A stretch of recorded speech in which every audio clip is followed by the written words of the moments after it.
গাছের সবুজ লকলকে কারি পাতা দেখে কেন যেন মনে হলো আজ কারি পাতা ভাজা দিয়ে গরম ভাত খাবো।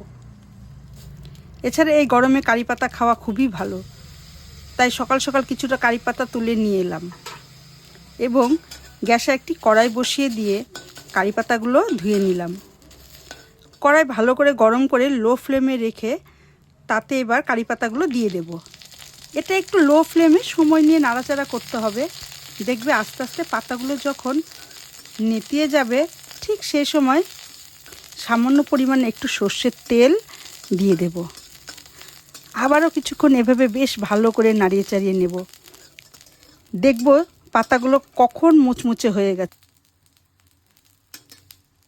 দেখো পাতাগুলো সব মুচমুচে হয়ে গেছে। এবার দুটো শুকনো লঙ্কা ভেজে এই মুচমুচে কারি পাতা গরম ভাতে নিয়ে তাতে একটু লবণ ও কাঁচা সর্ষের তেল ঢেলে খেতে যে কি মজা! আসলে সবসময় রিচ খাবার খেতে খেতে না আর ভালো লাগে না, তাই এক আধ দিন ভিন্ন রকম স্বাদের খাবার খেতে মন্দ হয় না।